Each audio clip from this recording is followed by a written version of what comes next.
to the Horror Room. I'm Travis Bruce, and today we'll be doing another horror author spotlight. Today I have Ryan Winter with us, and he has two books out right now, Ravish and Wake the Devil. Ryan, how you doing, my I'm friend? great, Travis. Thanks for having me here, man. Thanks for coming back on, buddy. All right, so Absolutely. so tell us about your two books.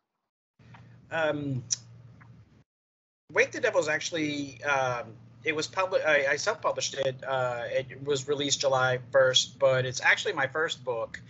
It's sort of a reboot of the first original version of it, which I did in 2018.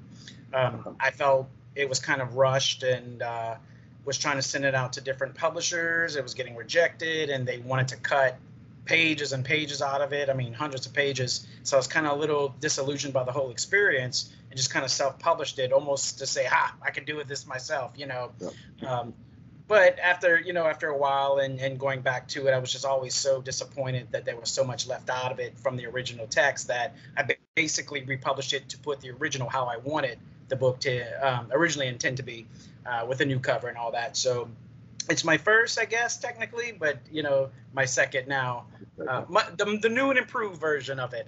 Yes, the um, better version. and Yes. Yes. Yeah, exactly. And it's a story. It's a historical fiction, true crime. If you like Jack the Ripper and serial killers, this is definitely for you. It's based off the 1918 Axeman murders in New Orleans. Um, Nice. Very, very elusive killer that pretty much got away with it, and they don't, they never could identify him, and they never understood his motives or what he looked like or anything, and he got away with it. We still don't know who the Axeman was. It's one of the big mysteries in New Orleans history, and certainly one of the most violent. It was terrible, terrible bunch of incidences that he caused.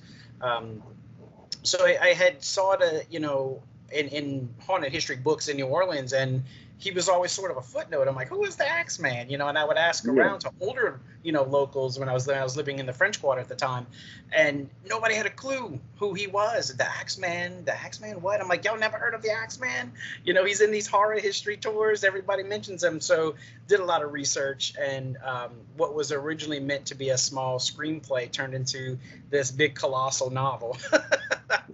So much detail came out of it, and then so I followed that up with Ravish, which was published in 2020. It's sort of a dark, I guess, like a dark fantasy erotica story, based around a mythology of a species of creature that I made up. So kind of a little Anne Ricey. If you like Anne Rice, it's it's a little flavor of that. Yeah. That's amazing. Now, have you always been into horror? Strangely, yes. Strangely, yes.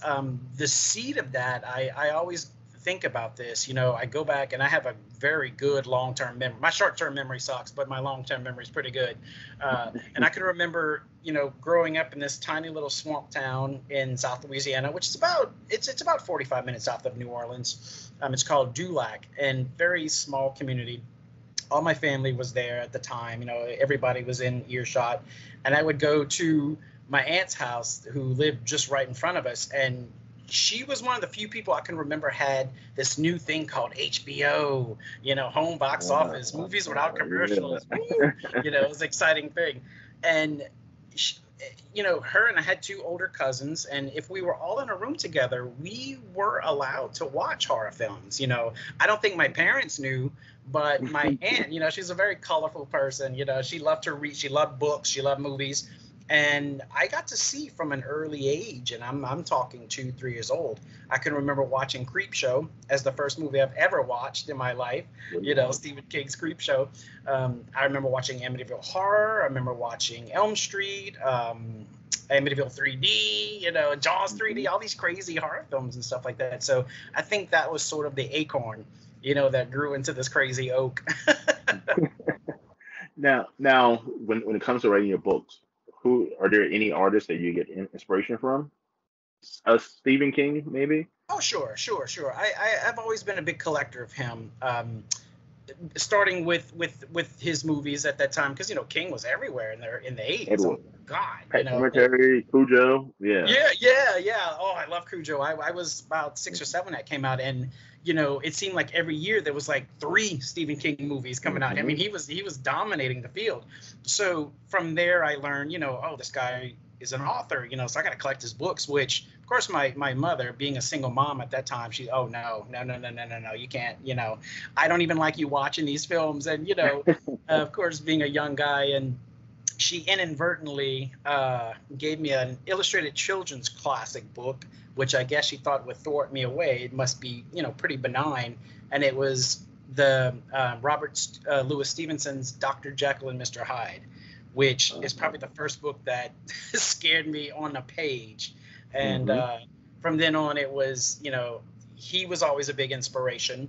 I love his writing. He's not traditionally a horror writer, but that one definitely is something that pushed me that way. And eventually discovered, of course, King, Anne Rice. I discovered her by accident. I think I was about 12 or so, and I was in bed with a toothache, and I had to extract it. So I was kind of zonking in and out, stuck in this bed.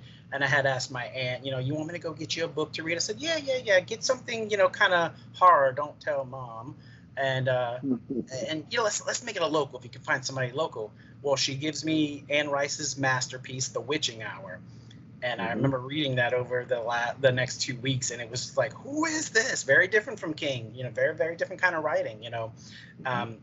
From that, of course, I discovered Clive Barker and all these Richard Matheson, all these great classic people, Ray Bradbury, people like that. Oh, yeah, all the masters in the field. I was hitting them one by one.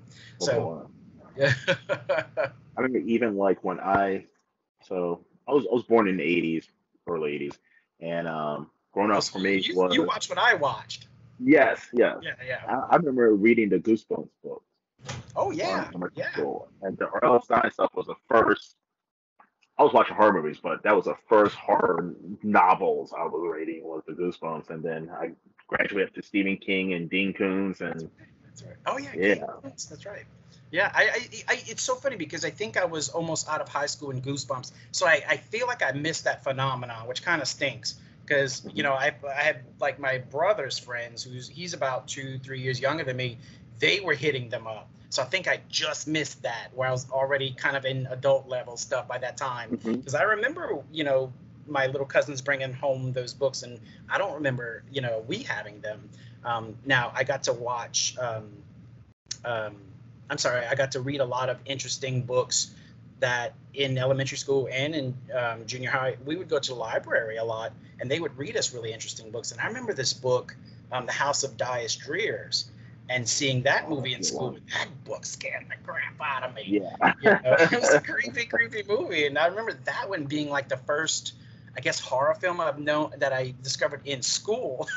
hmm I used So, to read for library because we had like a library class, mhm. and they would read this book. It was like Scary Stories book. I forgot what the name of the book was, but Scary it stories. but like the librarian, her name was Mrs. Cornish. I don't know if she's still with us. Hope she is. Great lady, but she would like, and I used to. I mean, and I was at a young age. I love being scared. That's why in the horror movies and we're in the haunted houses. I love being scared.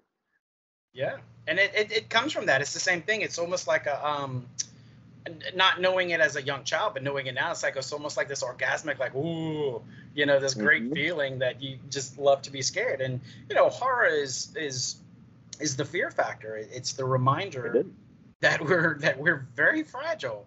And at hmm any moment, no matter where we are, it can be like boop, gone that quick. So, and then of course for horror art, it's almost like a safety net for that. It Because you is. could go in there and feel it, but then come out and going, "Whoo, I'm glad that wasn't me." This is not real. Yeah. Yeah. So challenges wise, as a author in the 2020s, are there any challenges that maybe 10 years ago that have made it a little bit harder to be author? That's a good question. The medium has changed so much, and it changes so fast.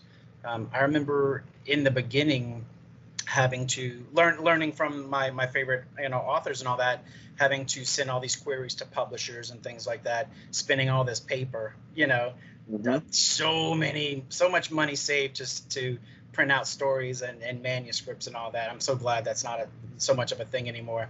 But as far as like the writing, self-publishing came, and we all thought like, wow, this is going to be great.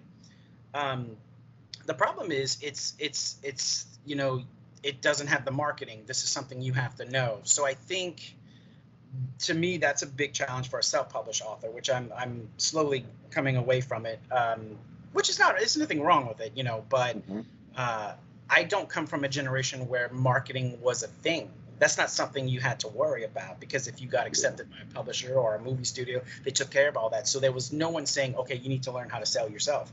That the idea of brand really didn't come to me until a couple of years ago. It's the fact that, social media and having your presence and things like that. I think for young writers, that's something that they really should start to consider. It's like, start taking some kind of marketing class, pay more attention if you're going to go this route, you Hmm. know, self-publishing.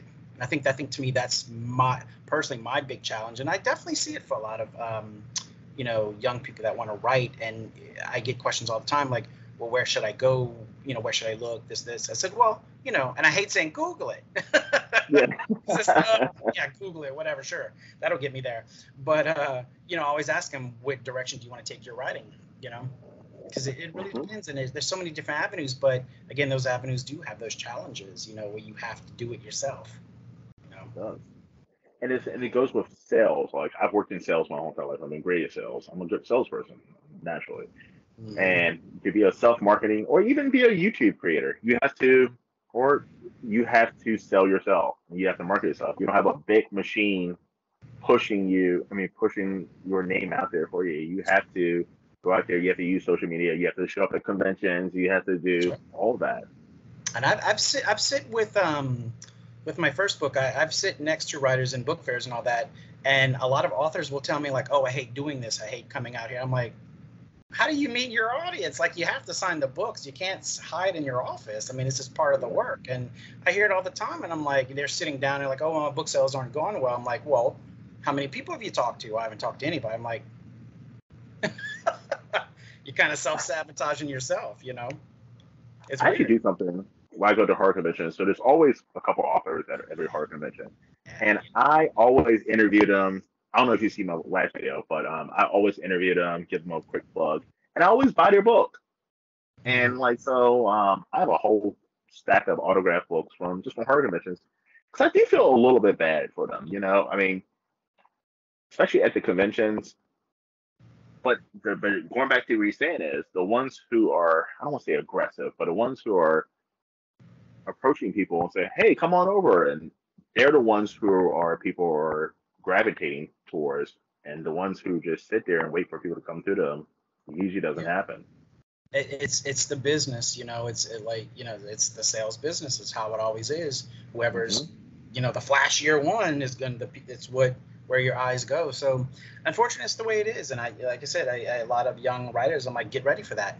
You have to be. And these people, I've met so many writers, and they're great, wonderful people, but very antisocial ones. I mean, so many I've met, and it's like, well, it's just more than just being behind the keyboard. Yeah. And it's something I had to learn too for a long time when I first started out, because, like I said, the medium changes, everything changes. Next year might be something different. Maybe AI will make our publicity for, who knows. Probably. It's always so different. Now, all right, speaking when things are changing, so digital copies and physical copies. Have you noticed more people are buying digital copies than physical copies of your book? Kind of both. A lot of people I talked to have bought it, said, oh, I bought the Kindle, then I bought the print. I'm like, yay. Oh, I um, know. because I get a lot of people that say one or the other. It's almost half and half. It's like, oh, I don't like having the book, and I'm like, oh no, I gotta have the book. And I'm definitely someone who has to have. I gotta hold the book. I'm old school. I was Hmm. born in the '70s, so.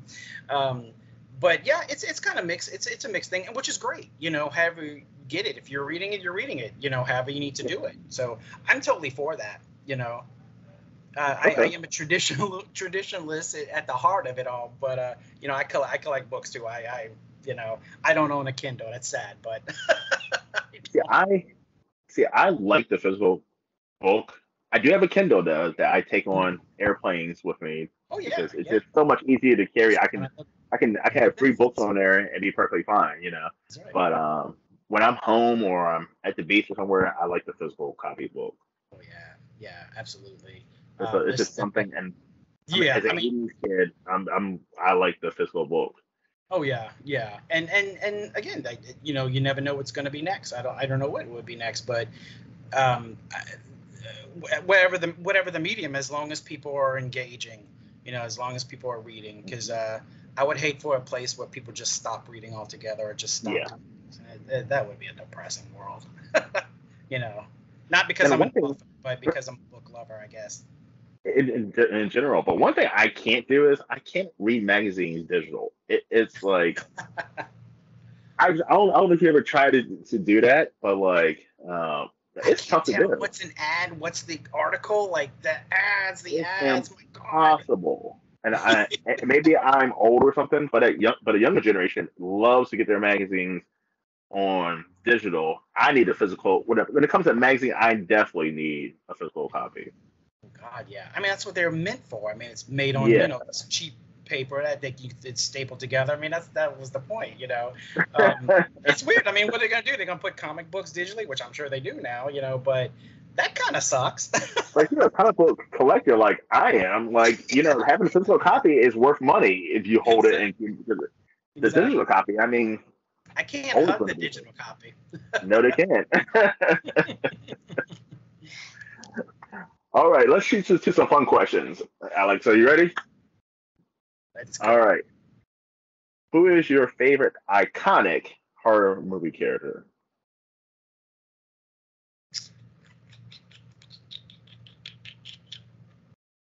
I'm gonna I'm gonna have to go with old Freddy, man. Um, when Elm Street the first one came out, I was at a friend's house and it was dark and it was Halloween, and they had bought the cassette, the VCR cassette, and we were terrified. And of course, we thought we were brave. Oh, we're gonna watch the Freddy movie everybody's talking about, blah blah blah, and we were scared to death. I don't even think we finished it, and or we finished it later that week during the daytime, but we were at the sleepover and. It stuck with me, and I'm a huge Wes Craven fan. I love Wes Love Craven it. stuff. He gets to the Love heart of it all, man. I love it. him. And you know, I remember when two came out, and I remember that being kind of dark. And I remember three when three did it. I was like, "That's it. I see where this is going. This is amazing." Part three of Mm-hmm. Dream Warriors is fantastic, The best one. Yeah. fantastic movie. Oh yeah, and to me, because he's like the ultimate boogeyman. You can't run from this. You have to go to sleep. Mm-hmm. You know, Yeah. it's something that's going to stay with you, and it's psychological, and it can be physical. But the fact that it's all in here, and that you have to, use your sort of like this inner strength or find it, or Mm-hmm. you'll die. So It's kind of it's a got, torture too. yeah, It's yeah, kind of it's a got a torture lot of great of forcing elements. yourself to stay awake, Yeah, and you don't know absolutely. if you're asleep or dreaming or hallucinating or what. It's a lot going on. Yeah, yeah. I mean, he's the ultimate boogeyman. I Mm-hmm. think Craven really, really hit it. I mean, oh my gosh, because there's a lot of great, people out there, a lot of serial killer talk. I love your Friday the 13th shirt. It's always great.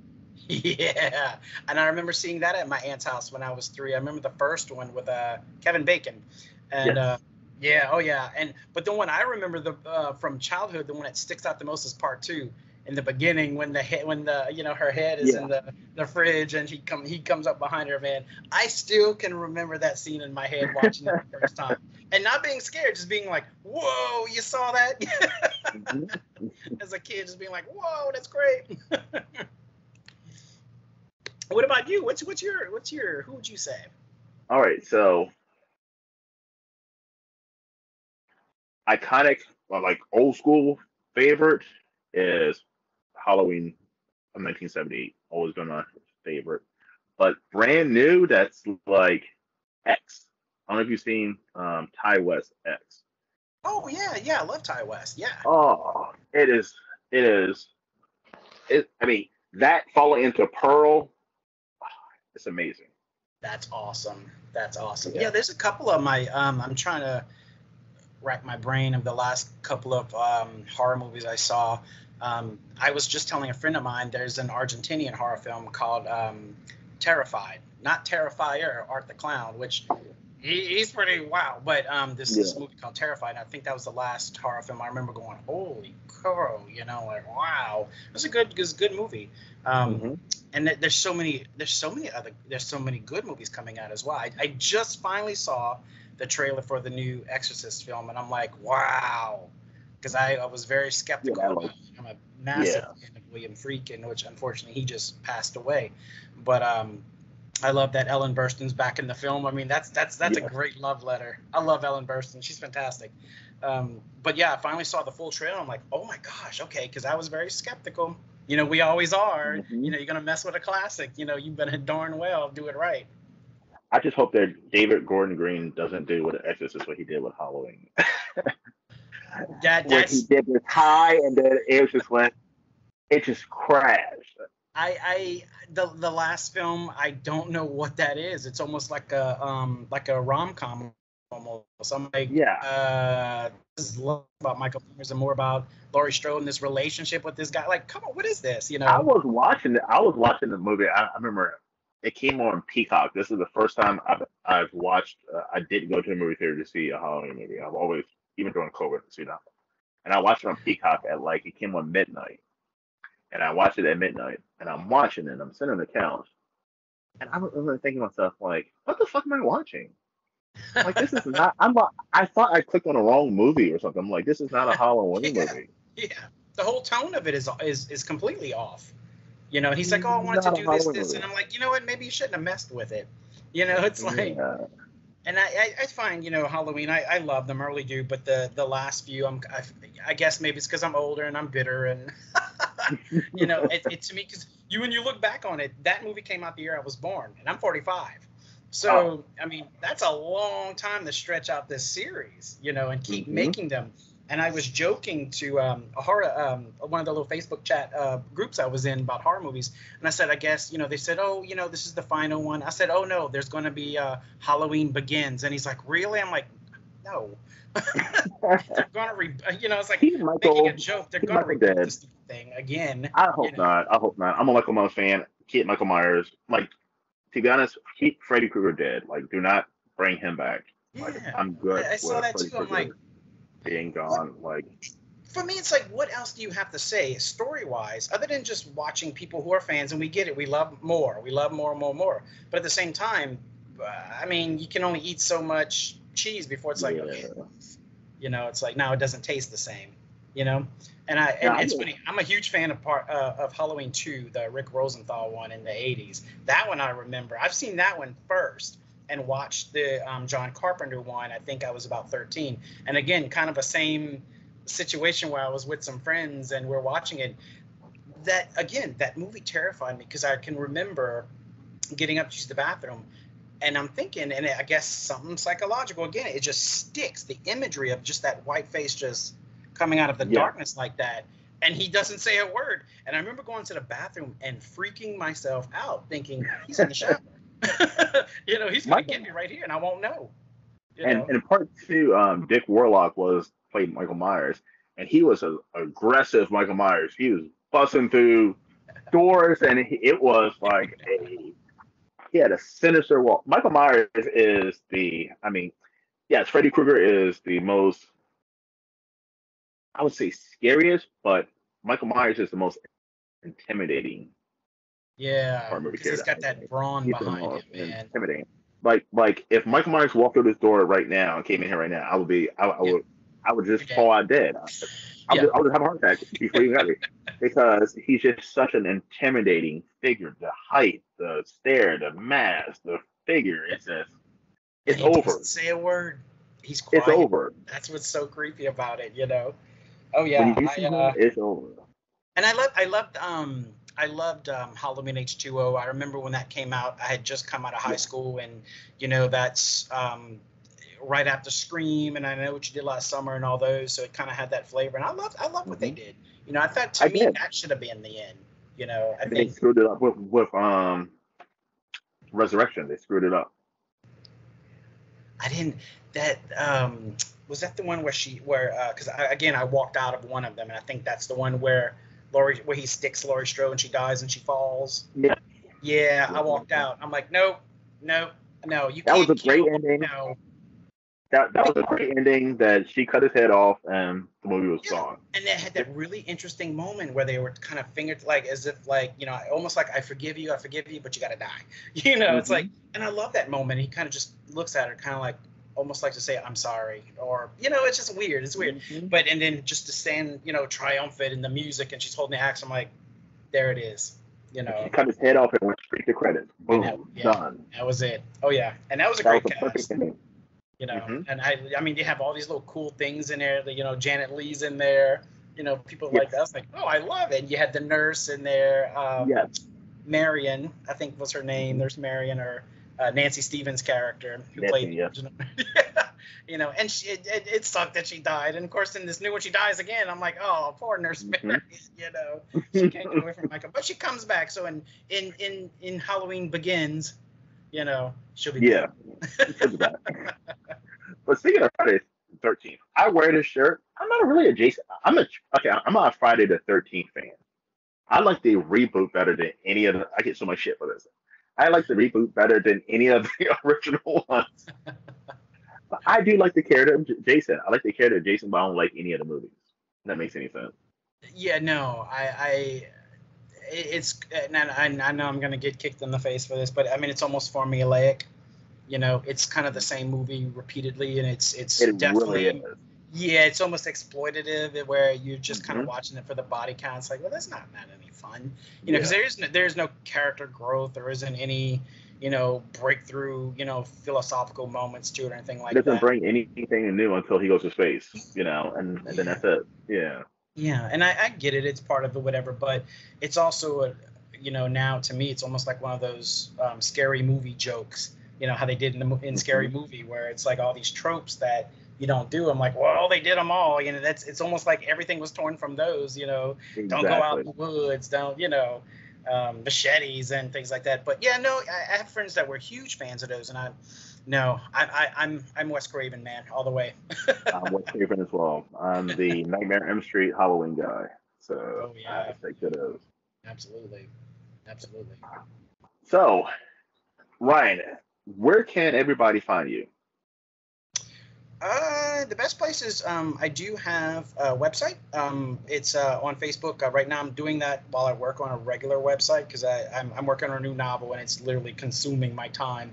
But if you go to Ryan Winter fan page on Facebook, you'll definitely find me. I prefer that because it's a little bit more intimate, just having a web page. I feel like there's a wall between us. So if you want to ask something, and every little announcement I have, I put on there. And lately I've been doing posts to show the real locations in Wake the Devil, where all the characters I talk about, all the real ones and all the incidences, all the real things that's happened in 1918. And I'm posting the real pictures so people can see what it looked like. So yeah, and because in New Orleans it's all there. We don't knock down buildings unless they fall down by decay. So about a good 90% of what was there is still there. Which is good. So awesome. Now, how can everybody find your two books? Amazon, Barnes and Noble. Yeah, Amazon probably the best way right now. Okay. I know you can go to like Barnes and Noble's website and Goodreads and places like that, but definitely Amazon. I do have an Amazon authors page, and I hope to make an announcement. Like I said, when I get a full website, I had one, but doing maintenance and then time gets away from you. So, but yeah, that's probably the best way for right now. Yeah, because they're self-published through KDP, but I'm hoping to sell my next one traditionally, so to kind of move away from it. But for now, yeah, Amazon's your best bet. Amazon. Do you any book signings coming up soon? Not right now. Okay. I'm waiting for this third one before I really start cutting loose. Okay. I'm just biding my time right now because I want to go out there and with my army of 3 books. So it's definitely coming, but and I'm very close to New Orleans, so I'm probably going to start there soon. But like I said, I've been in such creative mode the last couple of months, because I Mhm. finished Wake the Devil, and then now I'm doing another one, and then there's something else behind that. So I'm trying to hurry up to catch up, Keep it going. and do my social engagements because I'm way behind. It's so sad. I'm way behind. Well, listen, Ryan, it was a blast for you coming on, man. Thanks, I Oh, appreciate it. same, same. Thanks for having me, Um, Travis. Loved it. and when you got your next project, come back on, man. You're more than welcome. Okay, now everybody, please check out Ravish as well as Wake the Devil. You can find them on Amazon.